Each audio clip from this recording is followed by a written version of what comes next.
ಸಂವೇದನಶೀಲ ಲೇಖಕಿಯಾಗಿ ಹೆಸರು ಮಾಡಿದ್ದಾರೆ. ಕರ್ನಾಟಕ ಲೇಖಕಿಯರ ಸಂಘದ ಅಧ್ಯಕ್ಷೆಯಾಗಿ ತಮ್ಮ ಅವಧಿಯಲ್ಲಿ ರಾಜ್ಯ ಮಟ್ಟದ ಲೇಖಕಿಯರ ಸಮ್ಮೇಳನವನ್ನು ಯಶಸ್ವಿಯಾಗಿ ಆಯೋಜಿಸಿದ ಕೀರ್ತಿಗೂ ಭಾಜನರಾಗಿದ್ದಾರೆ. ರಂಗಭೂಮಿಯನ್ನ ಕುರಿತು ಕನ್ನಡ ಅಧ್ಯಯನಕ್ಕೆ ಡಾಕ್ಟರೇಟ್ ಪದವಿಯನ್ನು ಪಡೆದಿರುವ ಇವರು ರಾಜ್ಯದ ವಿವಿಧ ಪದವಿ ಪೂರ್ವ ಕಾಲೇಜುಗಳಲ್ಲಿ ಉಪನ್ಯಾಸಕರಾಗಿ ಪ್ರಾಂಶುಪಾಲರಾಗಿ ಸೇವೆ ಸಲ್ಲಿಸಿದ್ದಾರೆ. ಈಗ ನಿವೃತ್ತರಾಗಿದ್ದಾರೆ.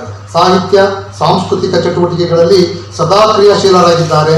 ನಮ್ಮ ಸಂದರ್ಭದಲ್ಲಿ ಒಬ್ಬ ಹೆಮ್ಮೆಯ ಲೇಖಕಿಯಾಗಿದ್ದಾರೆ.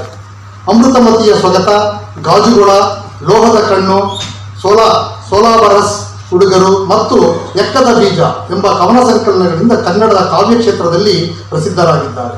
ಭೂಮಿಯಲ್ಲಿ ಇವಳು ಎಂಬ ನಾಟಕ ಮತ್ತು ಸ್ತ್ರೀ ಎಂದರೆ ಅಷ್ಟೇ ಸಾಕೆ ಎಂಬ ವಿಮರ್ಶಾ ಸಂಕಲನದ ಕರ್ತೃ ಕೂಡ ಆಗಿದ್ದಾರೆ.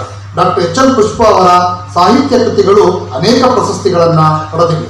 ಅಮೃತಮತಿ ಸಂಕಲನಕ್ಕೆ ಆರ್ಯಭಟ ಪ್ರಶಸ್ತಿ, ಗಾಜುಗೋಳ ಸಂಕಲನಕ್ಕೆ ಪೂತಿನ ಕಾವ್ಯ ಪುರಸ್ಕಾರ, ಭೂಮಿಯಲ್ಲ ಇವಳು ಕರ್ನಾಟಕ ನಾಟಕ ಅಕಾಡೆಮಿ ಪುರಸ್ಕಾರ ಪ್ರಶಸ್ತಿ, ಲೋಹದ ಕಣ್ಣು ಸಂಕಲನಕ್ಕೆ ಕರ್ನಾಟಕ ಸಾಹಿತ್ಯ ಅಕಾಡೆಮಿ ಪುಸ್ತಕ ಬಹುಮಾನ, ಹೀಗೆ ಅನೇಕ ಮನ್ನಣೆಗಳಿಗೆ ಪಾತ್ರರಾಗಿರ್ತಕ್ಕಂಥ ಡಾಕ್ಟರ್ ಎಚ್ ಎಲ್ ಪುಷ್ಪ ಅವರಿಗೆ ಈಗ ನಾಡೋಜ ಡಾಕ್ಟರ್ ಬರಗೂರು ಪ್ರತಿಷ್ಠಾನವು ಶ್ರೀಮತಿ ರಾಜಲಕ್ಷ್ಮಿ ಬರಗೂರು ಪ್ರಶಸ್ತಿಯನ್ನು ನೀಡಿ ಗೌರವಿಸುತ್ತಿದೆ. ಅವರಿಗೆ ಅಭಿನಂದನೆಗಳು, ಧನ್ಯವಾದಗಳು. ಡಾಕ್ಟರ್ ಎಚ್ ಎಲ್ ಪುಷ್ಪ ಮೇಡಮ್ ಅವರ ಪರಿಚಯ ಪತ್ರವನ್ನು ವಾಚನ ಮಾಡಿದಂಥ ಡಾಕ್ಟರ್ ರಾಜು ಗುಂಡಾಪುರ ಅವರಿಗೆ ಧನ್ಯವಾದಗಳು. ಈಗ ಪ್ರಶಸ್ತಿ ಪ್ರದಾನ. ದಯಮಾಡಿ ಬರಗೂರು ಸರ್ ಅವರು ಕೂಡ ವೇದಿಕೆಗೆ ಬರಬೇಕು ಅಂತ ಹೇಳಿ ಕೇಳ್ಕೊಳ್ತೀನಿ.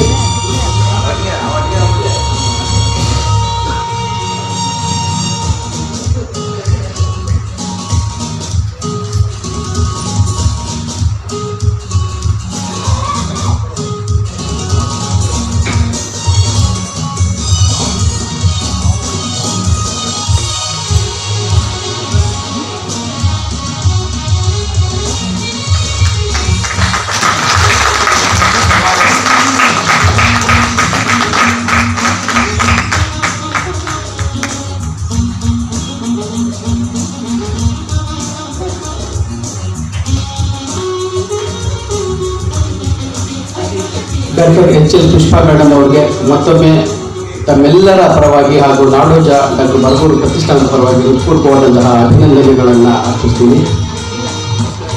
ಹಾಗೆಯೇ ಇಂದು ಮತ್ತೋರ್ವ ಪ್ರಶಸ್ತಿ ಪುರಸ್ಕೃತರು doctor N Ratnamma. Doctor N Ratnamma ಅವರ ಪರಿಚಯ ಪತ್ರವನ್ನು ವಾಚನ ಮಾಡಬೇಕು ಅಂತ ಹೇಳಿ ಡಾಕ್ಟರ್ ಪಾಪಣ್ಣ ಅವರನ್ನು ಇಲ್ಲಿ ವಿನಂತಿ ಮಾಡಿಕೊಳ್ತೀನಿ. ಡಾಕ್ಟರ್ ಪಾಪಣ್ಣ. ಎಲ್ಲರಿಗೂ ನಮಸ್ಕಾರ. Doctor Ratnamma S. ಆದಿವಾಸಿ ಸಾಧಕಿಯಲ್ಲಿ ಖ್ಯಾತರಾದ ಡಾಕ್ಟರ್ ರತ್ನಮ್ಮನವರು ತಮ್ಮ ಬದುಕನ್ನು ಬುಡಕಟ್ಟು ಜನರ ಒಳಿತಿಗಾಗಿ ಮುಡಿಪಿಟ್ಟ ಮಹತ್ವಪೂರ್ಣ ಕ್ರಿಯಾಕರ್ತರಾಗಿದ್ದಾರೆ. ಗುಂಡ್ಲುಪೇಟೆ ತಾಲೂಕಿನ ಬಂಡೀಪುರ ಅರಣ್ಯ ವ್ಯಾಪ್ತಿಯ ಮದ್ದೂರು ಇವರ ಹುಟ್ಟೂರು. ಸೋಲಿಗ ಸಮುದಾಯದ ಶಂಕರಯ್ಯ ಮತ್ತು ದೇವಮ್ಮ ದಂಪತಿಯ ಮಗಳಾದ ಇವರು ಸೋಲಿಗರಲ್ಲಿ PhD ಪದವಿ ಪಡೆದ ಪ್ರಪ್ರಥಮ ಹಾಗೂ ಏಕೈಕ ಮಹಿಳೆಯಾಗಿದ್ದಾರೆ. ಇಂತಹ ಶೈಕ್ಷಣಿಕ ಸಾಧನೆಯ ಏಕೈಕ ಪಾತ್ರರಾದ ರತ್ನಮ್ಮನವರು ಬುಡಕಟ್ಟು ಮಕ್ಕಳ ಶಿಕ್ಷಣಕ್ಕಾಗಿ ಅವಿರತವಾಗಿ ಶ್ರಮಿಸುತ್ತಿದ್ದಾರೆ. ಮಹಿಳೆಯರ ಅಭಿವೃದ್ಧಿಗಾಗಿ ದುಡಿಯುತ್ತಿದ್ದಾರೆ. ಹೋರಾಟದ ಮನೋಧರ್ಮದ ಇವರು ಶೋಷಣೆಗೊಳಗಾದ ಸಮುದಾಯಗಳ ಬಗ್ಗೆ ಬದ್ಧತೆಯ ಬೆಳಕಾಗಿ ಅನೇಕ ಉಪಯುಕ್ತ ಕೆಲಸಗಳಲ್ಲಿ ತೊಡಗಿಸಿಕೊಂಡಿದ್ದಾರೆ. ಹೋರಾಟದ ಬದುಕಿನ ಜೊತೆಗೆ ಅಧ್ಯಯನದಲ್ಲೂ ತೊಡಗಿಸಿಕೊಂಡು ಕನ್ನಡ ವಿಶ್ವವಿದ್ಯಾಲಯ, ಕರ್ನಾಟಕ ರಾಜ್ಯ ಬುಡಕಟ್ಟು ಸಂಶೋಧನಾ ಸಂಸ್ಥೆ ಮುಂತಾದ ಕಡೆ ಸಂಶೋಧನಾ ಕೆಲಸಗಳನ್ನು ಮಾಡಿದ್ದಾರೆ. ಜನಪದ ಸಂಸ್ಕೃತಿ ಮತ್ತು ಸಾಹಿತ್ಯದ ಬಗ್ಗೆ ವಿಶೇಷ ಆಸಕ್ತರು, ಅಧ್ಯಯನಶೀಲರು ಆಗಿರುವ ರತ್ನಮ್ಮನವರಿಗೆ ಕರ್ನಾಟಕ ರಕ್ಷಣಾ ವೇದಿಕೆಯು ಕರ್ನಾಟಕ ಜಾನಪದ ಸಾರ್ವಭೌಮ ಎಂಬ ಬಿರುದಿನೊಂದಿಗೆ 1 ಲಕ್ಷ ರೂಪಾಯಿ ಗೌರವಧನ ನೀಡಿ ಸನ್ಮಾನಿಸಿದೆ. ಡೆಕ್ಕನ್ ಹೆರಾಲ್ಡ್ ಪತ್ರಿಕೆಯು ಗೇಮ್ ಚೇಂಜರ್ ಎಂಬ ಪ್ರಶಸ್ತಿ ನೀಡಿದೆ. ಸಾವಿತ್ರಿಬಾಯಿ ಫುಲೆ ಪ್ರಶಸ್ತಿಗೂ ಇವರು ಭಾಜನರಾಗಿದ್ದಾರೆ. ಹೀಗೆ ಮಹತ್ತರ ಸಾಧನೆ ಮಾಡಿರುವ ಡಾಕ್ಟರ್ ಎಸ್ ರತ್ನಮ್ಮನವರಿಗೆ ನಾಡೋಜ ಡಾಕ್ಟರ್ ಬರಗೂರು ಪ್ರತಿಷ್ಠಾನವು ಶ್ರೀಮತಿ ರಾಜಲಕ್ಷ್ಮಿ ಬರಗೂರು ಪ್ರಶಸ್ತಿ ನೀಡಿ ಗೌರವಿಸುತ್ತಿದೆ. ಧನ್ಯವಾದಗಳು. ಡಾಕ್ಟರ್ ಎನ್ ರತ್ನಮ್ಮ ಅವರ ಪರಿಚಯವನ್ನು ವಾಚನ ಮಾಡಿದಂತಹ ಡಾಕ್ಟರ್ ಪಾಪಣ್ಣ ಅವರಿಗೆ ಧನ್ಯವಾದಗಳು. ಈಗ ಡಾಕ್ಟರ್ ಎನ್ ರತ್ನಮ್ಮ ಅವರಿಗೆ ಪ್ರಶಸ್ತಿ ಪ್ರದಾನ ಮಾಡಬೇಕು ಅಂತ ಹೇಳಿ ವೇದಿಕೆ ಮೇಲಿರ್ತಕ್ಕಂಥ ಎಲ್ಲ ಗಣ್ಯರಲ್ಲಿ ವಿನಂತಿ ಮಾಡ್ಕೊಳ್ತೀವಿ.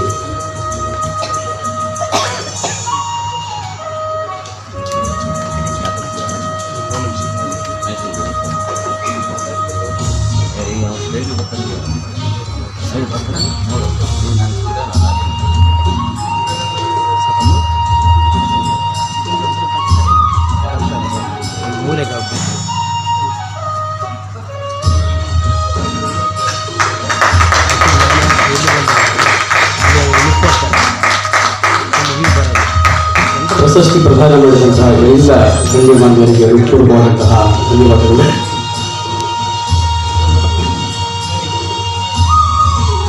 ದಯಮಾಡಿ ನಾಡೋಜ ಡಾಕ್ಟರ್ ಬರಗೂರು ಪ್ರತಿಷ್ಠಾನದ ಎಲ್ಲ ಪದಾಧಿಕಾರಿಗಳು ವೇದಿಕೆಗೆ ಬರಬೇಕು ಅಂತ ಹೇಳಿ ವಿನಂತಿ ಮಾಡ್ತಿದ್ದೀನಿ. ಹಾಗೆಯೇ ಬರ್ಗೂರ್ ಸರ್ ಅವರ ಕುಟುಂಬ, ಬರ್ಗೂರ್ ಸರ್, ಹಾಗೆಯೇ ಆಕಾಂಕ್ಷ್ ಮೈತ್ರಿ ಬರಗೂರ್, ಹಾಗೆಯೇ ಪದ್ಮಾ ಮೇಡಮ್ ಅವರು ದಯಮಾಡಿ ವೇದಿಕೆಗೆ ಬರಬೇಕು ಅಂತ ಹೇಳಿ ಕೇಳ್ಕೊಳ್ತೀನಿ. ಸುರೇಶ್ ಅರ್ಚಿ ಸರ್ ದಯಮಾಡಿ ಬನ್ನಿ.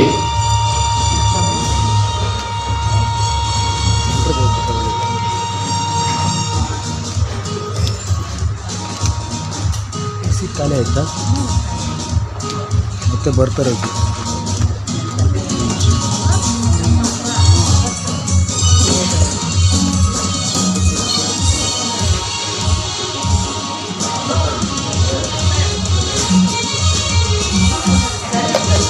ಹಾಂ ಇರಮ್ಮ ಇರಮ್ಮ.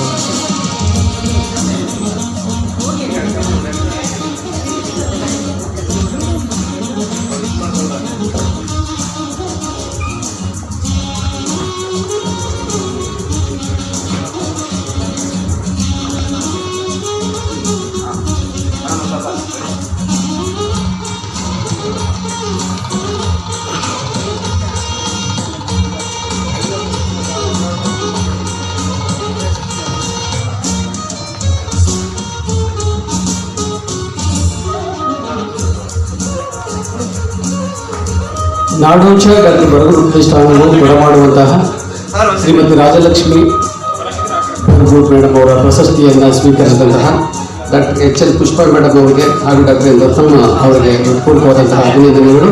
ಪ್ರಶಸ್ತಿ ಪ್ರದಾನ ಮಾಡಿದಂತಹ ಎಲ್ಲ ಗಣ್ಯಮಾನ್ಯರಿಗೂ ಕೂಡ ಧನ್ಯವಾದಗಳನ್ನು ಈ ಸಂದರ್ಭದಲ್ಲಿ ಅರ್ಪಿಸುತ್ತೇನೆ. ಆತ್ಮೀಯರೇ, ಈಗಾಗಲೇ ನಮ್ಮ ಪ್ರತಿಷ್ಠಾನದ ಅಧ್ಯಕ್ಷರು ನಾವು ಯಾಕೆ ಪ್ರಶಸ್ತಿಯನ್ನ ಕೊಡ್ತಾ ಇದ್ದೀವಿ ಅಂತ ಹೇಳಿದ್ರು, ಅದಕ್ಕೆ ಇನ್ನೊಂದು ಮಾತನ್ನ ಸೇರಿಸೋದಕ್ಕೆ ಇಷ್ಟಪಡ್ತೀನಿ. ಈ ನಾಡಿನ ಶ್ರೇಷ್ಠ ಸಾಹಿತಿಗಳು ಆಗಿರ್ತಕ್ಕಂತಹ ಡಾಕ್ಟರ್ ಯು.ಆರ್. ಅನಂತಮೂರ್ತಿ ಮತ್ತು ಚಂಪಾ ಸರ್ ಅವರು ಸಾರ್ವಜನಿಕ ವೇದಿಕೆಗಳಲ್ಲಿ ಬರ್ಗೂರ್ ಸರ್ ಅವರನ್ನ ಮತ್ತೆ ಅವರ ಬಳಗವನ್ನ ನೋಡಿದ್ರೆ ಹೊಟ್ಟೆ ಕಿಚ್ಚು ಬರುತ್ತೆ ಅಂತ ಹೇಳ್ತಾ ಇದ್ರು. ಯಾಕೆಂದ್ರೆ ಇಡೀ ಕರ್ನಾಟಕದಲ್ಲಿ ಯಾವುದೇ ಸಾಹಿತಿಗೂ ಇಲ್ಲಿರ್ತಕ್ಕಂಥ ಒಂದು ಆತ್ಮೀಯ ಬಳಗ ಇರೋದು ಅಂದ್ರೆ ಅದು ಬರ್ಗೂರ್ ಸರ್ಗೆ ಮಾತ್ರ ಅಂತಕ್ಕಂಥ ಮಾತನ್ನ ಯು.ಆರ್. ಅನಂತಮೂರ್ತಿ ಅವರು ಒಂದು ಸಾರ್ವಜನಿಕ ಸಮಾರಂಭದಲ್ಲಿ ಹೇಳಿದ್ರು. ಆ ಮಟ್ಟಕ್ಕೆ ಆ ಒಂದು ಶಕ್ತಿಯನ್ನ ಬರ್ಗೂರ್ ಸರ್ ಅವರ ಬಳಗ ಪಡ್ಕೊಂಡಿದೆ ಅಂತಂದ್ರೆ ಅದು ಮೇಡಮ್ ಅವರಿಂದ. ಅವರು ಯಾವ ರೀತಿಯಲ್ಲಿ ಅನ್ನ ನೀಡಿದ ಅಮ್ಮನಾಗಿ ಮನೆಗೆ ಬಂದಂತ ಎಲ್ಲರನ್ನೂ ಸಹಕರಿಸ್ತಾ ಇದ್ರು, ನೋಡ್ತಾ ಇದ್ರು, ಅವರು ಪ್ರೀತಿನ ನೋಡ್ತಾ ಇದ್ರು. ಹಾಗಾಗಿ ಹಸಿದ ಹೊಟ್ಟೆಗಳಿಗೆ ಅನ್ನವನ್ನ ನೀಡಿ ಒಂದು ರೀತಿಯಲ್ಲಿ ದಾಸೋಹವನ್ನೇ ವ್ಯವಸ್ಥೆ ಮಾಡ್ತಾ ಇದ್ದಿತ್ತು. ಯಾಕೆಂದ್ರೆ ನಾನೇ ಸಾಕ್ಷಿ. ನಾನು ಏನು ಅಂತ ಗೊತ್ತಿಲ್ಲ, MA ಮುಗಿಸಿ ನಾನು MPhil ಮಾಡ್ತಾ ಇರೋ ಸಂದರ್ಭದಲ್ಲಿ ಮೊದಲನೇ ಬಾರಿ ಮನೆಗೆ ಹೋದಾಗ ನನ್ನ ಮುಖವನ್ನೇ ನೋಡಿ ನೀವು ಊಟ ಮಾಡಿಲ್ಲ ಮಾಡಿ ಅಂತ ಹೇಳಿ ಜೊತೆಲಿ ಪಕ್ಕದಲ್ಲಿ ಕೂರ್ಸ್ಕೊಂಡು ಊಟ ಮಾಡಿಸಿದಂತಹ ಒಬ್ಬ ಮಹಾತಾಯಿ, ಅಂತಹ ಮಹಾತಾಯಿ ಹೆಸರಿನಲ್ಲಿ ಇವತ್ತು ಈ ಪ್ರಶಸ್ತಿಯನ್ನು ಕೊಡ್ತಾ ಇದ್ದೀವಿ.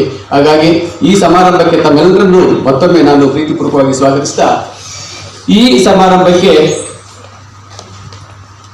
ಮುಖ್ಯ ಆಕರ್ಷಣೆ ಅಂದ್ರೆ ಒಂದು ರೀತಿಯಲ್ಲಿ ಪ್ರಶಸ್ತಿ ಪ್ರದಾನವನ್ನ ಮಾಡಬೇಕು ಅಂತ ಹೇಳಿ ಡಾಕ್ಟರ್ ಎನ್. ಲೋಲಾಕ್ಷಿ ಮೇಡಮ್ ಅವ್ರನ್ನ ಕೇಳ್ಕೊಂಡಾಗ ಅವರು ಇನ್ನೊಂದು ಕಾರ್ಯಕ್ರಮದಲ್ಲಿ ಈಗಾಗಲೇ ಅವರು ಫಿಕ್ಸ್ ಮಾಡೋದ್ಬಿಟ್ಟಿದ್ರು. ಆದ್ರೂ ಕೂಡ ನಮ್ಮ ಒತ್ತಾಯಕ್ಕೆ ಮಾಡಿದ್ರು, ಇದು ಇಲ್ಲ ಬರ್ಗೂರ್ ಪ್ರತಿಷ್ಠಾನದ ಈ ಕಾರ್ಯಕ್ರಮವನ್ನು ಮಿಸ್ ಮಾಡ್ಕೊಡೋದಿಲ್ಲ ಅಂತ ಹೇಳಿ ಮೈಸೂರಿನಿಂದ ಬಂದಿದ್ದಾರೆ. ಅವರಿಗೆ ನಾನು ನಮ್ಮ ಪ್ರತಿಷ್ಠಾನದ ಪರವಾಗಿ ಧನ್ಯವಾದಗಳನ್ನ ಹೇಳ್ತಾ, ಲೋಲಾಕ್ಷಿ ಮೇಡಮ್ ಅವರು ಪ್ರಸ್ತುತ ಈಗ ಮೈಸೂರು ವಿಶ್ವವಿದ್ಯಾಲಯದ ಕುವೆಂಪು ಕನ್ನಡ ಅಧ್ಯಯನ ಸಂಸ್ಥೆಯಲ್ಲಿ ನಿರ್ದೇಶಕಿಯಾಗಿ ಅವರು ಕೆಲಸ ಮಾಡ್ತಿದ್ದಾರೆ. ಇವರು ಲೇಖಕಿ, ಕವಯತ್ರಿ, ವಿಮರ್ಶಕೆಯಾಗಿ, ಸಂಶೋಧಕಿಯಾಗಿ ಸಾಕಷ್ಟು ಹೆಸರನ್ನ ಮಾಡಿರ್ತಕ್ಕಂಥವ್ರು.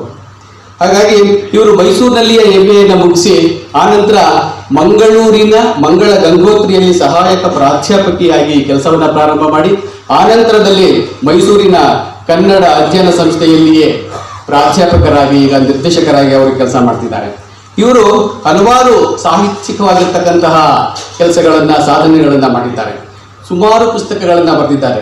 ಅದರಲ್ಲಿ ಪ್ರಮುಖವಾಗಿ ಕನ್ನಡ ಪತ್ರಿಕೆಗಳು ಮತ್ತು ಮಹಿಳೆ, ಭಾವನಾ, ದೇಜೇಗೌ ವಿಮರ್ಶೆ, ಅರಹು ಮತ್ತು ಹೊಳಹು, ರಾಷ್ಟ್ರೀಯವಾದಿ ಚಿಂತನೆ ಮತ್ತು ಮಹಿಳೆ, ಗಡಿನಾಡ ಸಂಚಾರ, ಚಾರಿತ್ರಿಕ ಪ್ರಸ್ತುತತೆ, ಇನ್ನೂ ಮುಂತಾದಂತಹ ಹಲವಾರು ಪುಸ್ತಕಗಳನ್ನ ಅವರು ಬರೆದಿದ್ದಾರೆ. ಹಾಗೆಯೇ ಇವರಿಗೆ ಇವರ ಸಾಹಿತ್ಯ ಸಾಧನೆಯನ್ನ ಗುರುತಿಸಿ ಕರ್ನಾಟಕದ ಹಲವಾರು ಸಂಘ ಸಂಸ್ಥೆಗಳು ಇವರಿಗೆ ಪ್ರಶಸ್ತಿಗಳನ್ನ, ಮನ್ನಣೆಯನ್ನ ನೀಡಿವೆ. ಇವರಿಗೆ ಕಣವಿ ಕಾವ್ಯ ಪುರಸ್ಕಾರ, ರಾಷ್ಟ್ರೀಯ ಯುವ ವಿಜ್ಞಾನಿ ಪ್ರಶಸ್ತಿ, ಸಮಾಜ ಸೇವಾ ಪ್ರಶಸ್ತಿ, ಕನ್ನಡ ಇಂಟರ್ನ್ಯಾಷನಲ್ ಮ್ಯೂಸಿಕ್ ಅವಾರ್ಡ್, ಹೀಗೆ ಇನ್ನೂ ಹಲವಾರು ಪ್ರಶಸ್ತಿಗಳು ಮೇಡಮ್ ಅವರ ಮುಡಿಗೇರಿವೆ ಅಂತ ಹೇಳ್ಕೊಳ್ಳೋದಕ್ಕೆ ಹೆಮ್ಮೆ ಅನಿಸುತ್ತೆ. ಅಂತಹ ಡಾಕ್ಟರ್ ಲೋಲಾಕ್ಷಿ ಮೇಡಮ್ ಅವರು ನಮ್ಮ ಕರೆಗೆ ಹೋಗ್ಬಿಟ್ಟು ಬಂದು ಪ್ರಶಸ್ತಿ ಪ್ರದಾನವನ್ನು ಮಾಡಿದ್ದಾರೆ. ಅವರು ಈ ಸಂದರ್ಭದಲ್ಲಿ ಮಾತನಾಡಬೇಕು ಅಂತ ಹೇಳಿ ನಾನು ಪ್ರತಿಷ್ಠಾನದ ಪರವಾಗಿ ವಿನಂತಿ ಮಾಡಿಕೊಳ್ತೀನಿ.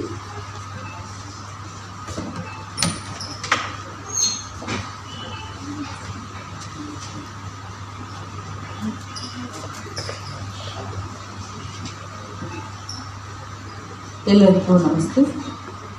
ಇವತ್ತಿನ ಸುಂದರವೋ ಅಥವಾ ಇದು ದುಃಖದ ಮರುನೆನಪು ಒಂದು ಕಾರ್ಯಕ್ರಮದಲ್ಲಿ ಎಲ್ಲರೂ ಕೂಡ ಇಲ್ಲಿ ಸೇರಿದ್ದೇವೆ. ಈ ಕಾರ್ಯಕ್ರಮದ ವೇದಿಕೆಯಲ್ಲಿರುವಂತಹ ಬಹಳ ಈ ಮೈಸೂರು ವಿಶ್ವವಿದ್ಯಾನಿಲಯ ಈಗಾಗಲೇ ಅವ್ರನ್ನ ಕರೆದು ಒಮ್ಮೆ ಸನ್ಮಾನ ಮಾಡಿದೆ. ನಮ್ಮ ಮೆಚ್ಚಿನ ಕನ್ನಡದ ಮೇಷ್ಟ್ರು ಅಂತಲೇ ಕರೆಯುವಂತಹ ಡಾಕ್ಟರ್ ಜಿ ರಮೇಶ್ ಅವರು ಕುಲಪತಿಗಳಿದ್ದಾರೆ. ಮತ್ತು ಈಗಾಗಲೇ ಕನ್ನಡ ಸಾಹಿತ್ಯ ಕ್ಷೇತ್ರಕ್ಕೆ ಹಲವಾರು ಪ್ರಶಸ್ತಿಗಳನ್ನು ಮತ್ತು ಪುಸ್ತಕಗಳನ್ನು ಕೊಟ್ಟಿರುವಂತಹ ಮತ್ತು ಚಳುವಳಿಗಳನ್ನು ಮಾಡಿರುವಂತಹ ಎಚ್.ಎಲ್. ಪುಷ್ಪ ಮೇಡಮ್ ಇದ್ದಾರೆ. ಮತ್ತು ನನ್ನ ಜೊತೆಯೇ ಒಟ್ಟೊಟ್ಟಿಗೆ ಓದಿದಂತಹ ನನ್ನ ಒಂದು ರೀತಿಯಲ್ಲಿ ನನ್ನ ಸಹಪಾಠಿಯೇ ಅನ್ನುವಂತಹ ರತ್ನಮ್ಮ ಕೂಡ ಇದ್ದಾರೆ. ಮತ್ತು ಈ ಮುಂದೆ ಆಸೀನರಾಗಿರುವಂತಹ ಇಷ್ಟು ಜನವೂ ಕೂಡ ಗಣ್ಯರೇ. ಯಾಕೆ ನಾನು ಮಾತನ್ನು ಹೇಳ್ತಾ ಇದ್ದೇನೆ ಅಂತಂದರೆ, ನಾನು 1 ಗಂಟೆ ಬೇಗ ಬಂದಿದ್ದೆ ಈ ಕಾರ್ಯಕ್ರಮಕ್ಕೆ ಮತ್ತು 4:15 ಬರ್ಗೂರ್ ಸರ್ ಬಂದರು. ಇಲ್ಲಿರುವ ಅಷ್ಟು ಜನವೂ ಕೂಡ ಬರ್ಗೂರನ್ನ ಅಭಿನಂದಿಸಿದ ಕ್ರಮ ಮತ್ತು ಅವರನ್ನು ಪರಿಚಯಿಸಿದ ಕ್ರಮ ಇವೆಲ್ಲವನ್ನು ನೋಡಿ ನನಗೆ ಅನ್ನಿಸಿದ್ದು ಏನು ಅಂತಂದರೆ, ಇನ್ನೂ ಕೂಡ ಬೆಂಗಳೂರಿನಲ್ಲಿ ಬಂಧುತ್ವ ಇದೆ ಅಂಥೇಳಿ ಸಾಬೀತಾಯಿತು. ನಾವೆಲ್ಲ ದೂರದ ಮೈಸೂರಿನಲ್ಲಿ ಏನು ಅಂದ್ಕೊಳ್ತೇವೆ ಅಂತಂದರೆ, ಬೆಂಗಳೂರಿಗೆ ಹೋಗಿ ಬರೋದು ಅಂತಂದರೆ ಅಲ್ಲಿ ಏನು ಇಲ್ಲವೇ ಇಲ್ಲ, ಬರೀ ಟ್ರಾಫಿಕ್ ಬಿಟ್ಟು ಅಂತ ನಮ್ಗೆ ಅನಿಸ್ಬಿಟ್ಟಿದೆ. ಈ ಕಾರ್ಯಕ್ರಮ ಅದನ್ನು ಒಡಿತಾ ಹೋಯಿತು. ಇಲ್ಲ, ಈ ಬೆಂಗಳೂರಿನಲ್ಲಿ ಇನ್ನೂ ಹಲವು ಮನಸ್ಸುಗಳಿದ್ದಾವೆ, ಅಲ್ಲಿ ಮಾನವೀಯತೆ ಇದೆ ಅನ್ನುವಂಥದ್ದನ್ನು ಅದು ಆರಂಭದಿಂದಲೂ ಕೂಡ ತೋರಿಸ್ತಾ ಇದೆ. ಅದಕ್ಕೆ ಸಾಕ್ಷಿಯಾಗಿ ನೀವೆಲ್ಲರೂ ಕೂಡ ಇದ್ದೀರಾ. ಇದು ಬಹಳ ಮುಖ್ಯವಾದ ಕಾರ್ಯಕ್ರಮ ಅಂತ ನಾನು ಯಾಕೆ ಇದನ್ನು ಭಾವಿಸ್ಕೊಳ್ತೇನೆ ಅಂತ ಅಂದರೆ, ರಾಜಲಕ್ಷ್ಮಿ ಬರ್ಗೂರ್ ಅವರ ಹೆಸರಿನಲ್ಲಿ ಸುಮಾರು ವರ್ಷಗಳಿಂದಲೂ ಕೂಡ ಈ ಪ್ರಶಸ್ತಿಯನ್ನು ಕೊಡ್ತಾ ಬಂದಿರುವಂತಹದ್ದು. ಇದು ಯಾವುದರ ಸಂಕೇತ ಅನ್ನುವಂಥದ್ದನ್ನು ನಾವು ಇವತ್ತು ಹುಡುಕೊಳ್ಬೇಕಾಗಿದೆ. ಯಾಕೆ ಅಂತ ಅಂದರೆ, ನಾವು ಇವತ್ತು ಸಾವನ್ನು ಸಂಭ್ರಮಿಸುವಂತಹ ಸಮಕಾಲೀನ ಸ್ಥಿತಿಯಲ್ಲಿ ಇದ್ದೇವೆ. ಪ್ರತಿದಿನ ನಾವು ಗೂಗಲ್ನಲ್ಲಿ, ಪತ್ರಿಕೆಗಳಲ್ಲಿ, ಸೋಷಿಯಲ್ ಮೀಡಿಯಾದಲ್ಲಿ ನೋಡೋದು ಏನನ್ನ ಅಂತ ಅಂದರೆ, ಎಷ್ಟು ಜನ ಸತ್ತರು ಅನ್ನುವಂಥದ್ದು ಇನ್ನೊಂದು ದೇಶಕ್ಕೆ ಅದು ಪ್ರತಿಷ್ಠೆ. ಯಾರನ್ನು ಸಾಯಿಸ್ತಾರೆ ಅನ್ನೋದ್ರ ಮೇಲೆ ನಾವು ಇವತ್ತು ಅವರ ಶಕ್ತಿಯನ್ನು ಅಳಿತಾ ಇದ್ದೇವೆ. ಸಾವಿರಾರು ಜನ ಸತ್ತರೆ, ಲಕ್ಷಾಂತರ ಜನ ಸತ್ತರೆ ಅದನ್ನು ಸಂಭ್ರಮಿಸ್ತಾ ಇದ್ದೇವೆ. ಆದರೆ ಒಂದು ಸಾವಿಗೆ ಹೀಗೆ ದುಃಖಿಸುವಂತಹ ವಾತಾವರಣವು ಇದೆ ಅನ್ನುವಂಥದ್ದೇ ಈ ಸಮಾಜದ ಶ್ರೇಷ್ಠತೆ ಅಂತ ನಾನು ಭಾವಿಸ್ಕೊಳ್ತೇನೆ. ಒಂದು ಸಾವನ್ನು ನಮಗೆ ಸಹಿಸೋದಕ್ಕಾಗಲ್ಲ ಅನ್ನೋದಾದರೆ, ಆ ಸಾವನ್ನು ಪ್ರತಿನಿತ್ಯ ನಾವು ಹೀಗೆ ದುಃಖಿಸ್ತೇವೆ ಅನ್ನೋದಾದರೆ, ಅಷ್ಟೊಂದು ಲಕ್ಷಾಂತರ ಸಾವನ್ನು ಮತ್ತೆ ಹೇಗೆ ನಾವು ಸಹಿಸ್ಕೊಳ್ತಾ ಇದ್ದೇವೆ? ನಾವ್ಯಾರೂ ಮಾತನಾಡ್ತಾನೆ ಇಲ್ವಾ? ಹಾಗಾದರೆ ಹೇಗೆ ಮಾತಾಡಬೇಕು ಅನ್ನುವಂಥದ್ದು ಇಂಥ ವೇದಿಕೆಗಳಲ್ಲಿ ಚರ್ಚೆ ಆಗಬೇಕು ಅನ್ನುವಂಥದ್ದನ್ನೇ ಹೇಳ್ತಾ, ನನಗೆ ಬರ್ಗೂರು ರಾಜಲಕ್ಷ್ಮಿಯವ್ರನ್ನ ನಾನು ಮುಖತಃ ನೋಡಲಿಲ್ಲ. ನನಗೆ ಇಲ್ಲಿ ರಾಜಪ್ಪ ದಳವಯ್ಯವರು ಮತ್ತು ಲಕ್ಷ್ಮೀನಾರಾಯಣ ಅವರು ಅವನ್ನ ಪರಿಚಯ ಮಾಡಿಕೊಡುವಾಗ ನಾನು ಎಷ್ಟು ಕಳ್ಕೊಂಡೆ ಅಂತ ನನಗೆ ಅನಿಸ್ತಾ ಇತ್ತು. ಅವರ ಕೈತುತ್ತನ್ನು ನಾನು ತಿನ್ನಲೇ ಇಲ್ವೇನೋ ಅಂತೇಳಿ. ಇರೋರೆಲ್ಲರೂ ಕೂಡ ಅವರ ಕೈತುತ್ತನ್ನು ತಿಂದಿರುವಂಥವರು. ಅದನ್ನು ನಾನು ಮಿಸ್ ಮಾಡಿಕೊಂಡೆ. ಆದರೆ ಆ ಕೈತುತ್ತಿನ ರುಚಿ ಏನು ಅಂಥೇಳಿ ನನಗೆ ಖಂಡಿತ ನನ್ನ ನಾಲಿಗೆಗೆ ಆ ಸ್ವಾದ ಬಂದಿದೆ. ಯಾಕೆ ಅಂತಂದರೆ, ನಾವೆಲ್ಲರೂ ಕೂಡ ಎಲ್ಲೆಲ್ಲೂ ಆತದ ಕೈತುತ್ತನ್ನು ತಿಂದು ಬೆಳೆದಿರೋಂಥವ್ರೆ. ನನಗೆ ನನ್ನ ಮಾರ್ಗದರ್ಶಕರು ಡಿ.ಕೆ. ರಾಜೇಂದ್ರ ಅವರು, ಅವರ ಸರಸ್ವತಿ ರಾಜೇಂದ್ರ ಈ ಕ್ಷಣದಲ್ಲಿ ನೆನಪಾಗ್ತಾರೆ. ನಾವು ಕೂಡ PhD ಮಾಡುವಾಗ ಯಾಕೆ ಗೈಡ್ಗಳ ಮನೆಗೆ ಹೋಗ್ತಿದ್ವಿ ಅಂತಂದರೆ, ಅವ್ರು ಏನೋ ತಿನ್ನೋ ಕೊಡ್ತಾರೆ ಅಂತಲೇ ಹೋಗ್ತಾ ಇದ್ವಿ. ನಮಗೆ ಚರ್ಚೆ ಮಾಡೋದಕ್ಕೆ ಅಲ್ಲಿ ಇರುತ್ತೋ ಇಲ್ವೋ ಗೊತ್ತಿಲ್ಲ, ಅವ್ರ ಮನೆಗೆ ಹೋದರೆ ಒಂದಷ್ಟು ತಿನ್ನೋ ಕೊಡ್ತಾರಲ್ವಾ ಅಂಥೇಳಿ. ತಿನ್ನೋ ಕೊಡ್ತಾರೆ ಅನ್ನೋ ಹಿಂದೆ ಇರುವಂತಹ ಆ ಹಸಿವು, ಆ ತಹತಹ, ಅದು ಎಷ್ಟು ತೀಕ್ಷ್ಣವಾಗಿತ್ತು ಆ ಕಾಲಘಟ್ಟಕ್ಕೆ ಅಂತ ಅಂದರೆ, ಇವತ್ತಿನ ಮಕ್ಕಳಿಗೆ ಅದು ಅರ್ಥ ಆಗಲ್ಲ. ತಿನ್ನಕ್ಕೆ ಬೇಕು ಅಂದ ತಕ್ಷಣ ಅವರು ಝೊಮ್ಯಾಟೊ, ಸ್ವಿಗ್ಗಿಗೆ ಹೋಗ್ತಾರೆ, ಬುಕ್ ಮಾಡ್ಕೊಳ್ತಾರೆ, ಅವ್ರ ಕೈಗೆ ಬಂದು ಬೀಳುತ್ತೆ. ಅಡುಗೆ ಮನೆಯಲ್ಲಿದ್ದರೂ ಕೂಡ ಅವನು ಅಡುಗೆ ಮನೆಗೆ ತಂದುಕೊಟ್ಟು ಹೋಗ್ತಾನೆ. ಆದರೆ ನಾವು ಬದುಕಿದ ಕಾಲಘಟ್ಟಕ್ಕೆ ಇದು ಯಾವುದೂ ಇಲ್ಲದ ಕಾಲಘಟ್ಟ, ದುಡ್ಡು ಇಲ್ಲದ ಕಾಲಘಟ್ಟ. ಇವತ್ತು ಡಿಜಿಟಲ್ ಮನಿ ಇದೆ, ಅವತ್ತು ಮನಿಯೇ ಇರಲಿಲ್ಲದ ಕಾಲಘಟ್ಟದಲ್ಲಿ ಏನು ನಡೀತಿತ್ತು ಅನ್ನುವಂತಹ ಒಂದು ದಾಖಲೆಯನ್ನು ಇವತ್ತು ಈ ಕಾರ್ಯಕ್ರಮ ಮಾಡ್ತಾ ಇದೆ. ಈ ಕಾರ್ಯಕ್ರಮ ಮಾಡ್ತಾ ಇರುವಂತಹದ್ದು 2 ಪ್ರಶಸ್ತಿಗಳು ಅಂತ ಅಂದರೆ ಆ 2 ಪ್ರಶಸ್ತಿಗಳು 2 ಜವಾಬ್ದಾರಿಗಳನ್ನು ಇಬ್ಬರ ಮೇಲೆ ಹೊರಿಸಿವೆ ಅಂತೇಳಿ ನಾನು ಭಾವಿಸ್ಕೊಳ್ತಾ ಇದ್ದೇನೆ. ಇಬ್ಬರು ಕೂಡ ಜವಾಬ್ದಾರಿಯನ್ನು ಹೊರೋದಕ್ಕೆ ಅರ್ಹರು ಅನ್ನುವ ಕಾರಣಕ್ಕೆ ಬರ್ಗೂರ್ ಸರ್ ಅವರಿಬ್ಬರನ್ನು ಆಯ್ಕೆ ಮಾಡಿದ್ದಾರೆ. ಈಗಾಗಲೇ ಪುಷ್ಪ HL ಮೇಡಮ್ ಅವರು ಅಮೃತಮತಿಯ ಸ್ವಗತದ ಮೂಲಕ ಇಲ್ಲಿಯವರೆಗೆ ಅಮೃತಮತಿಯನ್ನ ನಾವು ನೋಡಿದ ಕ್ರಮಕ್ಕಿಂತ ಅಂತಹ ಸುಂದರವಾದ ರಾಜ ಯಶೋಧರನನ್ನು ಬಿಟ್ಟು ಅವಳು ಒಬ್ಬ ಅಷ್ಟಾವಂಕನೆಯಿಂದ ಯಾಕೆ ಹೋಗ್ತಾಳೆ, ಇದನ್ನ ಒಂದು ಮರು ಚರ್ಚೆಗೆ ಒಳಪಡಿಸ್ತಾರೆ. ಯಶೋಧರ ಸುಂದರವಾದ ರಾಜ, ಅವನು ಒಮ್ಮೆ ಒಂದು ಗುಲಾಬಿಯಲ್ಲಿ ಹೆಂಡತಿಗೆ ಒಡೆದದ್ದಕ್ಕೆ ಅವಳ ಪ್ರಜ್ಞೆ ತಪ್ಪಿ ಬಿದ್ದು ಬಿಡ್ತಾಳೆ. ಅಷ್ಟು ಸೂಕ್ಷ್ಮವಾದ ಹೆಣ್ಣು ಮಗಳು ಒಬ್ಬ ಇಡೀ ದೇಹವೇ ಅಷ್ಟವಂಕನಾಗಿರುವಂತಹ ಪ್ರಿಯಕರನ ಜೊತೆ ಹೋಗ್ತಾಳೆ. ನೀನು ಯಾಕೆ ತಡವಾಗಿ ಬಂದೆ ಅಂತ ಇನ್ನಿಲ್ಲದಷ್ಟು ಒದಿತಾನೆ. ಅವಳು ಕ್ಷಮಿಸುತ್ತಾ ಕೇಳ್ತಾಳೆ ಹೊರತು ಪ್ರಜ್ಞೆ ತಪ್ಪೋದಿಲ್ಲ. ಈ ಹಿಂದೆ ಇರುವಂತಹ ತಾತ್ವಿಕತೆಯನ್ನ ಮೇಡಮ್ ಹೊಸದಾಗಿ ನಮಗೆ ರೂಪಿಸಿಕೊಟ್ಟರು. ಆ ಕಾರಣಕ್ಕೆ ಈ ಪ್ರಶಸ್ತಿಗೆ ಅರ್ಹರು ಅಂತ ನಾನು ಪುಷ್ಪವನ್ನ ಭಾವಿಸ್ಕೊಳ್ತೇನೆ. ಈ ಥರದ ಒಂದು ಶಕ್ತಿ ನಮ್ಮ ಕನ್ನಡದಲ್ಲಿ ಮಹಿಳೆಯರಿಗೆ ಇರಬೇಕು. ಯಾಕಂತಂದ್ರೆ ನಾವು ಮಾರ್ಚ್ ತಿಂಗಳಿನಲ್ಲಿ ಇದ್ದೇವೆ. ಈ ತಿಂಗಳಾದರೂ ಕೂಡ ನಮ್ಮ ತಿಂಗಳು ಅಂತ ನಾವು ಕರ್ಕೊಳ್ಳೋಣ. ಆ ಕಾರಣಕ್ಕೆ ಇರಬೇಕು. ಶಮಿತಾ ಅವರು ಹೆಣ್ಣಿನ ಕುರಿತು ಬರ್ಗೂರ್ ಸರ್ ಬರೆದಿರುವಂಥ ಹಾಡನ್ನು ಇಲ್ಲಿ ಹಾಡಿದ್ರು. ಅದೆಷ್ಟು ಅರ್ಥಪೂರ್ಣವಾಗಿತ್ತು ಅಂತಂದರೆ ನಾವು ನಮ್ಮ ತಿಂಗಳನ್ನಾದರೂ ಕೂಡ ಇಲ್ಲಿ ಸಂಭ್ರಮಿಸಿದ ಕಾರಣ ಆಯಿತು. ನನಗೆ ಶಮಿತಾವನ್ನ ಮತ್ತೊಂದು ಹೇಳಬೇಕು ಅನಿಸುವಂಥದ್ದು, ನಾನು ಮತ್ತು ರಮೇಶ್ ಸರ್ ಮಾತಾಡ್ಕೊಂಡು ಇಲ್ಲಿ ತನಕ ನಮಗೆ ಅನಿಕೇತನ ಕುವೆಂಪು ಅವ್ರ ಗೀತೆ ಇಲ್ಲಿ ತನಕ ಕೇಳಿಸಿದ್ದೇ ಬೇರೆ, ಆದರೆ ಇವತ್ತಿನ ವೇದಿಕೆಯಲ್ಲಿ ಕೇಳಿಸಿದ್ದೇ ಬೇರೆ. ಆ ಹಾಡನ್ನು ನಾವು ಯಾವ ವೇದಿಕೆಯಲ್ಲಿ ಹೇಗೆ ಹೇಳ್ತೇವೆ ಅನ್ನೋದ್ರ ಮೇಲೆ ಅದರ ಅರ್ಥ ನಿಂತಿದೆ. ಇವತ್ತು ನನಗೆ ಪೂರ್ತಿ ಅದು ರಾಜಲಕ್ಷ್ಮಿಯವರಿಗೆ ಸಮರ್ಪಿತವಾಗಿತ್ತೇನೋ ಕುವೆಂಪು ಬರೆದ ಗೀತೆ ಅಂತೇಳಿ ಅನ್ನಿಸ್ಬಿಡ್ತು. ಹಾಗೆ ಹಾಡನ್ನು ಹಾಡಿದ್ರು ಅಂತಂದ್ರೆ ನನಗೆ ಈ ಎಲ್ಲ ಒಟ್ಟು ಈ ಎಲ್ಲವೂ ಕೂಡ ಏನನ್ನ ಹೇಳ್ತಾ ಇದೆ ಅಂತಂದರೆ ರಾಜಲಕ್ಷ್ಮಿಯ ವ್ಯಕ್ತಿತ್ವದಲ್ಲಿ ಏನೋ ಒಂದು ಶಕ್ತಿ ಇತ್ತು ಅನ್ನುವಂಥದ್ದನ್ನೇ ಹೇಳಿದೆ. ಯಾವುದನ್ನು ನಾವು ಹುಡುಕಬೇಕು ಅಂತೇಳಿ ಈಗಾಗಲೇ ಅವರ ವ್ಯಕ್ತಿತ್ವವನ್ನು ಎಲ್ಲರೂ ಕೂಡ ಕಟ್ಟಿಕೊಟ್ಟಿದ್ದಾರೆ. ಮತ್ತೆ ಬೇರೆ ವೇದಿಕೆಯನ್ನು ಕೂಡ ನಾವು ನೋಡಿದ್ದೇವೆ.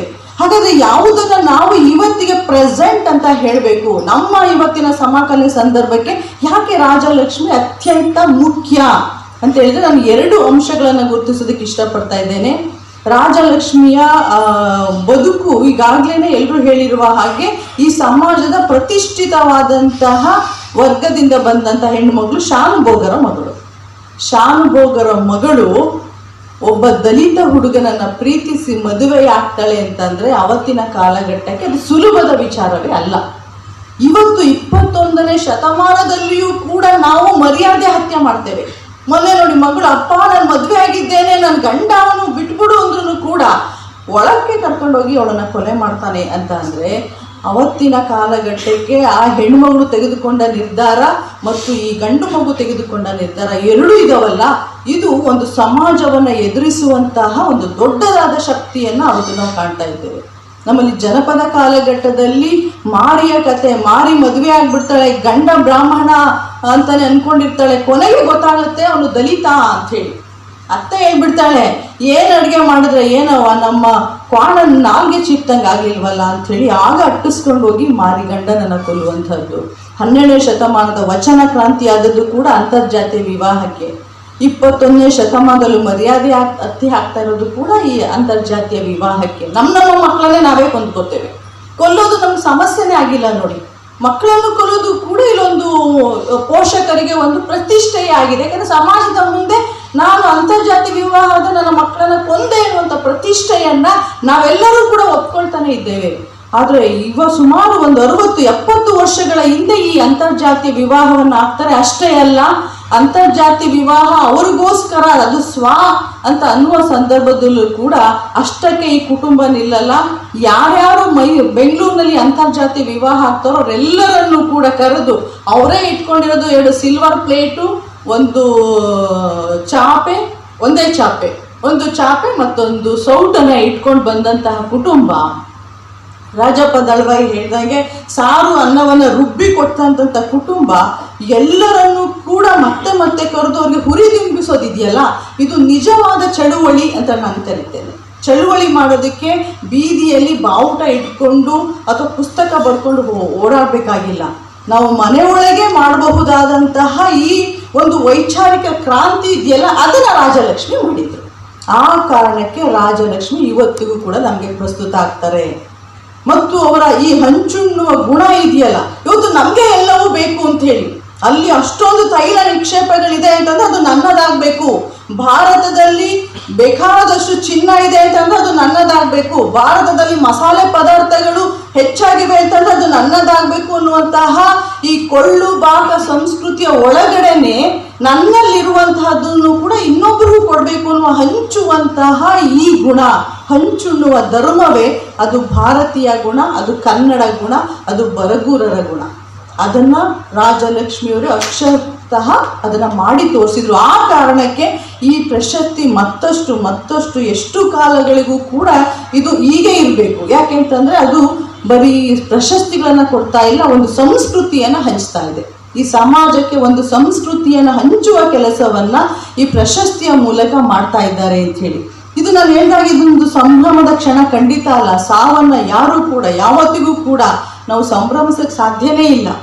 ನನಗೆ ಇವತ್ತಿಗೂ ಕೂಡ 2007ರಲ್ಲಿ ನಡೆದ ನನ್ನ ಅಕ್ಕನ ಮಗಳ ಘಟನೆ, ಮರಳಿ ಬಾರದ ಊರಿಗೆ, ಇವತ್ತಿಗೂ ಕೂಡ ನನ್ನ ಹಾಡನ್ನು ನನಗೆ ಕೇಳಲಿಕ್ಕೆ ಆಗೋದಿಲ್ಲ.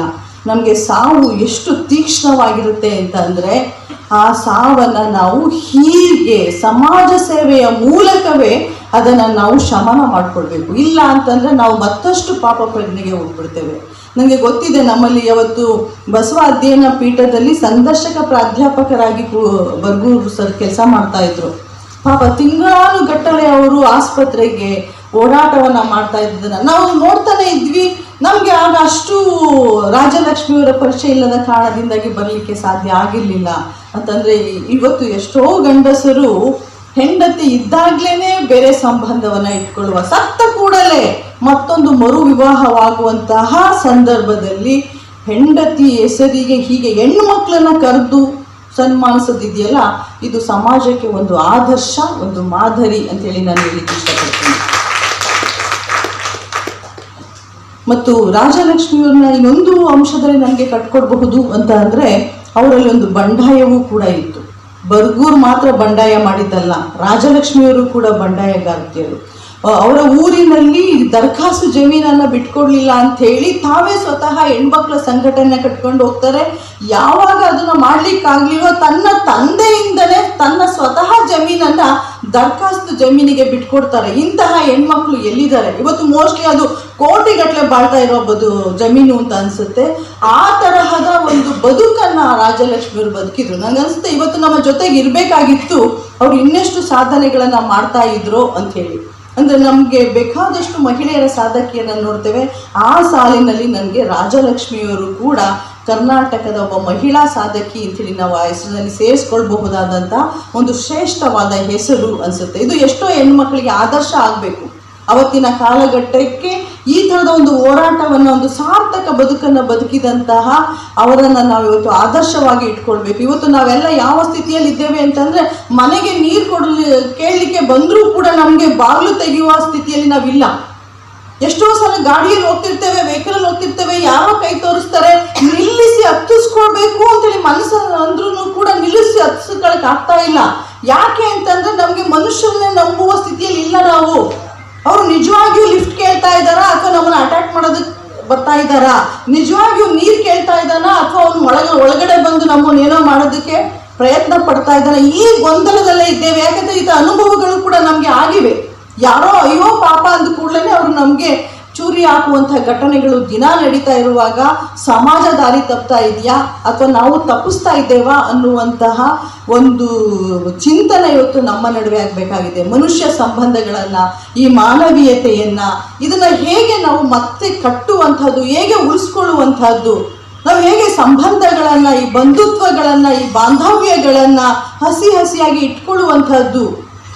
ಇವತ್ತು ತಂದೆ ಮಕ್ಕಳನ್ನು ಕೊಲ್ಲುವಂತಹ, ಮಕ್ಕಳು ತಂದೆ ತಾಯಿಯನ್ನು ಕೊಲ್ಲುವಂತಹ, ಅಥವಾ ತಂದೆ ತಾಯಿಯನ್ನು ಇನ್ನಿಲ್ಲದ ಹಾಗೆ ಅನಾಥರನ್ನ ಮಾಡಿ ಯಾವುದೋ ದೇಶದಲ್ಲಿ ವಾಸ ಮಾಡುವಂತಹ ಮಕ್ಕಳು ನಮ್ಮೆಲ್ಲರ ಮನೆಗಳಲ್ಲೂ ಕೂಡ ಇದ್ದಾವೆ.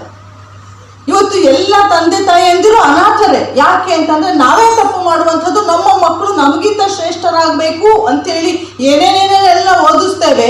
ನಮಗೆ ಗೊತ್ತಿಲ್ಲದೆಲ್ಲ ಓದಿಸ್ತೇವೆ, ನಿಮ್ಗೆ ಇದೇನು ಗೊತ್ತಿಲ್ಲ, ನಾವು ಅದಕ್ಕೆ ನಿಮ್ಮನ್ನ ಬಿಟ್ಟು ಹೋಗ್ತೇವೆ ಅಂತೇಳಿ ಬಿಟ್ಟು ಹೋಗ್ತಾರೆ.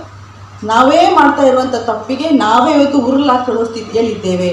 ಹಾಗಾಗಿ ಇವತ್ತು ನನಗೆ ಎಷ್ಟೋ ಸಲ ನನಗೆ ಕೆಲವು ಏರಿಯಾಗಳನ್ನ ನೋಡಿದ್ರೆ ಇದು ಅನಾಥಾಶ್ರಮ ಅನಿಸ್ಬಿಡುತ್ತೆ. ಯಾಕಂದ್ರೆ ಅಪ್ಪ ಅಮ್ಮಂದ್ರು ಮನೆಗಳಲ್ಲಿ ಇದ್ದಾರೆ, ಅವ್ರಿಗೊಂದು ಮೆಡಿಸಿನ್ ಕೊಡೋಕ್ಕೆ ಜನ ಇಲ್ಲ, ಅವ್ರಿಗೊಂದು ಆಸ್ಪತ್ರೆ ಕರ್ಕೊಂಡು ಹೋಗೋದು ಜನ ಇಲ್ಲ, ಮಕ್ಕಳೆಲ್ಲ ವಿದೇಶಗಳಲ್ಲಿದ್ದಾರೆ, ನನ್ನ ಮಕ್ಕಳು ವಿದೇಶದಲ್ಲಿದ್ದಾರೆ ಅಂತೇಳಿ ಖುಷಿಯಿಂದ ಹೇಳ್ತಾರೆ, ಒಳಗಡೆ ಆ ನೋವು ಅವ್ರನ್ನ ಕಾಡ್ತಾನೆ ಇದೆ. ಹಾಗಾಗಿ ಇವತ್ತು ನಮ್ಮ ಸಂಬಂಧಗಳನ್ನು, ಬಾಂಧವ್ಯಗಳನ್ನು, ಮಕ್ಕಳು ಮೊಮ್ಮಕ್ಕಳು ಒಟ್ಟಿಗೆ ಬದುಕೋದನ್ನು ನಮಗೆ ನೋಡುವಂತಹ ಕುಟುಂಬಗಳು ಸಿಕ್ಕೋದು ಬಹಳ ಅಪರೂಪ. ಆ ಥರದ ಒಂದು ಕುಟುಂಬ ಬರ್ಗೂರವ್ರದ್ದು. ಮೊಮ್ಮಗ ಜೊತೆಲೇ ಇರ್ತಾನೆ, ಅವನು ಕೂಡ ಒಂದು ನಾಯಕ ಸ್ಥಾನದಲ್ಲಿ ಇದ್ದಾನೆ ಅಂತಂದರೆ ಇದಲ್ವಾ ಕುಟುಂಬ, ಇದಲ್ವಾ ನಾವು ನೋಡಬೇಕಾಗಿರುವಂಥದ್ದು, ಇದಲ್ವಾ ನಾವು ಕಲಿಬೇಕಾಗಿರುವಂಥದ್ದು. ಇವತ್ತು ಒಡೆದು ಹೋಗ್ತಾ ಇರುವಂಥ ಸಂಬಂಧಗಳು, ಒಡೆದು ಹೋಗ್ತಿರುವಂಥ ಬಾಂಧವ್ಯಗಳು, ಯಾರ ಮನಸ್ಸು ಕೂಡ ಇವತ್ತು ಸ್ಥಿಮಿತದಲ್ಲಿಲ್ಲ. ಎಲ್ಲರೂ ಕೂಡ ನಾವು ಮಾನಸಿಕ ರೋಗಿಗಳು, ಎಲ್ಲರೂ ಖಿನ್ನತೆಗೆ ಒಳಗಾಗಿರುವಂತಹ ಸಂದರ್ಭದಲ್ಲಿ ಇದೆಲ್ಲ ಬದುಕು, ಬನ್ನಿ ಎಲ್ಲರೂ ಒಟ್ಟಿಗೆ ಉಪ್ಪಿಟ್ಟು ಕಾಫಿ ತಿನ್ನೋಣ ಅಂಥೇಳಿ ಕರೆದು ಈ ಥರದೊಂದು ಕಾರ್ಯಕ್ರಮ ಮಾಡೋದಕ್ಕೆ ಸಾಧ್ಯ ಆಗಿದೆ ಅಂತಂದರೆ ಬರ್ಗೂರವರು ಬರೀ ಭಾಷಣ ಮಾಡುವಂತಹ ಬರ್ಗೂರವರಲ್ಲ, ಅವರು ಬಾಂಧವ್ಯವನ್ನು ಕೂಡ ಕಟ್ಟುವ ಬರಗೂರರು ಅನ್ನುವಂಥದ್ದನ್ನು ಈ ಕಾರ್ಯಕ್ರಮ ಸಾಬೀತು ಮಾಡಿದೆ. ನನಗೆ ಇವತ್ತು ಬರ್ಗೂರರ ಮುಂದೆ ಕೂತ್ಕೊಂಡು ಮಾತಾಡುವಂತಹ ಭಾಷಣದಲ್ಲಿ ಅತ್ಯಂತ ಶ್ರೇಷ್ಠರೇ ಅವರು. ನಾನು ಅವ್ರನ್ನ ಬಿಟ್ಟು ಭಾಷಣ ಯಾರನ್ನೂ ಕೂಡ ಚೆನ್ನಾಗಿ ಮಾಡೋರನ್ನ ನೋಡೇ ಇಲ್ಲ. ಅವ್ರ ಮುಂದೆ ಭಾಷಣ ಮಾಡೋದಕ್ಕೆ ಒಳಗಡೆ ನನಗೂ ಕೂಡ ಪುಕ ಅಂತಲೇ ಇದೆ, ಎಲ್ಲಿ ತಪ್ಪಿಬಿಡ್ತೇನೋ ಅಂತೇಳಿ. ಆದರೂ ಕೂಡ ನಾನು ಧೈರ್ಯ ವಹಿಸಿ ಅವ್ರಿಗೆ ಒಂದು ನನ್ನ ಮಾತನ್ನು ಹೇಳ್ತಾ ಇದ್ದೇನೆ. ನೀವು ಒಂದು ಕರ್ನಾಟಕದ ಶಕ್ತಿ ಮತ್ತು ಸೌಹಾರ್ದ ಭಾರತವನ್ನು ಬರೆದಂತಹ ಈ ಭಾರತದ ಶಕ್ತಿಯೂ ಕೂಡ ಹೌದು. ಇವತ್ತು ನಾವು ಮೈ ಮರೆತು ಕೂರುವಂತಹ ಸಂದರ್ಭದಲ್ಲಿ ಇಲ್ಲ. ಎಲ್ಲೋ ದೂರದಲ್ಲಿ ಏನೋ ಯುದ್ಧ ನಡೀತಾ ಇದೆ ಅಂತಂದರೆ ನಮಗೇನು ಇಲ್ಲ ಅಂತ ಅಲ್ಲ, ಈಗಾಗಲೇ ನಮಗೆ ಗ್ಯಾಸ್ ಸಿಲಿಂಡರ್ ಇಲ್ಲ ಅಥವಾ ಇನ್ಯಾವುದೋ ಇಲ್ಲ ಅನ್ನುವಂಥ ಸಮಸ್ಯೆಗಳಿದ್ದೇವೆ. ಈಗಾಗಲೇ ಒಂದು ವರದಿ ಇವತ್ತು ಹೇಳ್ತಾ ಇದೆ, ನಾನು ಬೆಳಗ್ಗೆ ತಾನೇ ಗೂಗಲ್ ನೋಡಿದ ಹಾಗೆ ನನಗೆ ಯಾಕೆ ಆತಂಕ ಅಂತಂದರೆ, ಒಂದು ಯಾವುದಾದ್ರೂ ಒಂದು ಸಿಲಿಂಡರ್ ಪೂರ್ತಿ ಸ್ಫೋಟ ಆದರೆ ಏನಾಗುತ್ತೆ ಅಂತ ಅಂದರೆ ನಮ್ಗೆ ಯಾರಿಗೂ ಉಸಿರಾಡೋದಕ್ಕೆ ಗಾಳಿ ಇಲ್ದಂಗೆ ಆಗುತ್ತೆ. ಯಾವುದೇ ಆಕ್ಸಿಜನ್ ಉರಿಬೇಕು ಅಂತಂದರೆ ಅದು ಇಲ್ಲಿರುವ ವಾತಾವರಣದಲ್ಲಿರುವಂತಹ ಈ ಆಮ್ಲಜನಕವನ್ನು ತಗೊಂಡು ಅದು ಉರಿಯುತ್ತೆ, ಅದು ಬಿಡುವಂಥದ್ದು ಇಂಗಾಲದ ಡೈಆಕ್ಸೈಡನ್ನು. ನಾನು ಯಾಕೆ ಇದರ ನಿರ್ದಿಷ್ಟವಾಗಿ ಹೇಳ್ತಾ ಇದ್ದೇನೆ ಅಂತಂದರೆ, ಈ ಘಟನೆಯನ್ನು ಅನುಭವಿಸಿ ನಮ್ಮ ಮನೆಯಲ್ಲಿ ಸಾವನ್ನು ನೋಡಿದವಳು ನಾನು. ಒಂದು ಗ್ಯಾಸ್ ಸಿಲಿಂಡರ್ ಉರಿಬೇಕು ಅಂತಂದರೆ ವಾತಾವರಣದಲ್ಲಿರುವಂತಹ ಈ ಆಕ್ಸಿಜನನ್ನು ಹೀರ್ಕೊಂಡೇ ಅದು ಉರಿಯುವಂತಹದ್ದು, ಅದು ಹೊರಗಡೆ ಬಿಡುವಂಥದ್ದು ಕಾರ್ಬನ್ ಮಾನಾಕ್ಸೈಡ್ ಆ ಥರದ ವಿಷಾನಿಲಿಗಳು. ಅವು ಏನು ಮಾಡ್ತವೆ ಅಂತಂದರೆ ತಕ್ಷಣ ನಮ್ಮ ಬ್ರೈನ್ ಸೆಲ್ಸನ್ನು ಡೆಡ್ ಮಾಡಿಬಿಡ್ತವೆ. ಅಲ್ಲೆಲ್ಲೋ ಒಂದು ಬ್ರೈನ್ ಸೆಲ್ಸನ್ನು ಡೆಡ್ ಮಾಡುವ ವಿಷಾನಿಲ ಬಂತು ಅಂತಂದರೆ ಅದು ಅಮೇರಿಕ ಆಗಿರಲಿ, ರಷ್ಯಾ ಆಗಿರಲಿ, ಇಸ್ರೇಲ್ ಆಗಿರಲಿ, ಇರಾಕ್ ಆಗಿರಲಿ, ಇರಾನ್ ಆಗಿರಲಿ, ಯಾವುದೇ ದೇಶ ಆಗಿರಲಿ, ಅದು ಗಾಳಿಯಲ್ಲಿ ಬರೋದಕ್ಕೇನು ಬಹಳ ದೂರ ಇಲ್ಲ, ಬಹಳ ಸಮಯ ಬೇಕಾಗಿಲ್ಲ. ನಾವೆಲ್ಲರೂ ನಿಷ್ಕ್ರಿಯರಾಗುವ ಮುಂಚೆ ಎಲ್ಲರೂ ಎಚ್ಚೆತ್ಕೊಳ್ಬೇಕು. ಆ ಸಾರಥ್ಯವನ್ನು ಬರ್ಗೂರವರು ವಹಿಸ್ಕೊಳ್ಬೇಕು ಅಂತೇಳಿ ನಿಮ್ಮೆಲ್ಲರ ಪರವಾಗಿ ನಾನು ಅವರನ್ನು ಕೋರ್ಕೊಳ್ತಾ, ನನಗೆ ಒಂದು ಈ ಸುಂದರ ಅವಕಾಶವನ್ನು ಕೊಟ್ಟು ಇಲ್ಲಿ ಮಾತನಾಡೋದಕ್ಕೆ, ಒಂದು ನನ್ನ ಮನಸ್ಸನ್ನು ಬಿಚ್ಚಿ ಇಲ್ಲಿ ಹೇಳಲಿಕ್ಕೆ ಅವಕಾಶವನ್ನು ಕೊಟ್ಟಂತಹ ರಾಜಲಕ್ಷ್ಮಿಯವರಿಗೆ ಮತ್ತು ಬರ್ಗೂರ್ ಸರ್ ಅವರಿಗೆ ಮತ್ತು ಎಲ್ಲ ವೇದಿಕೆಯ ಮೇಲಿನ ಗಣ್ಯರಿಗೆ ನಿಮ್ಮೆಲ್ಲರಿಗೂ ನಮಿಸುತ್ತಾ ನನ್ನ ಮಾತನ್ನು ಮುಗಿಸ್ತೇನೆ. ನಮಸ್ಕಾರ. ತಮ್ಮ ಅಭಿಮಾನಪೂರ್ವಕ ಮಾತುಗಳಿಗೆ ಧನ್ಯವಾದಗಳು ಮೇಡಮ್. ತಾಯ್ತನವೇ ಮಾಯವಾಗುತ್ತಿರುವ ಈ ಸಂದರ್ಭದಲ್ಲಿ ಹಿಂಸೆ ಅನ್ನೋದು ವಿಜೃಂಭಿಸ್ತಾ ಇದೆ ಅನ್ನುವ ಮಾತನ್ನು ಹೇಳ್ತಾ, ಶ್ರೀಮತಿ ರಾಜಲಕ್ಷ್ಮಿ ಬರ್ಗೂರ್ ಮೇಡಮ್ ಅವರು ಯಾಕೆ ನಮಗೆ ಈ ಸಂದರ್ಭದಲ್ಲಿ ಪ್ರಸ್ತುತರಾಗ್ತಾ ಇದ್ದಾರೆ ಅನ್ನೋದನ್ನ ಬಹಳ ಮನಬಿಚ್ಚಿ ಮಾತನಾಡಿದ್ದೀರಿ. ಹಾಗೆಯೇ ಪ್ರಶಸ್ತಿ ಪಡೆದಂಥವರಿಗೆ ಮತ್ತಷ್ಟು ಜವಾಬ್ದಾರಿಯಿಂದ ಮತ್ತಷ್ಟು ಕೆಲಸವನ್ನ ಮಾಡುವಂತಹ ಸ್ಫೂರ್ತಿಯನ್ನ ಶ್ರೀಮತಿ ರಾಜಲಕ್ಷ್ಮಿ ಬರ್ಗೂರ್ ಪ್ರಶಸ್ತಿ ನೀಡ್ತಾ ಇದೆ ಎನ್ನುವಂತಹ ಮಾತನ್ನು ಕೂಡ ತಾವು ಹೇಳಿದ್ದೀರಿ. ಹಾಗಾಗಿ ತಮಗೆ ಪ್ರೀತಿಪೂರ್ವಕವಾಗಿರ್ತಕ್ಕಂಥ ಧನ್ಯವಾದಗಳು.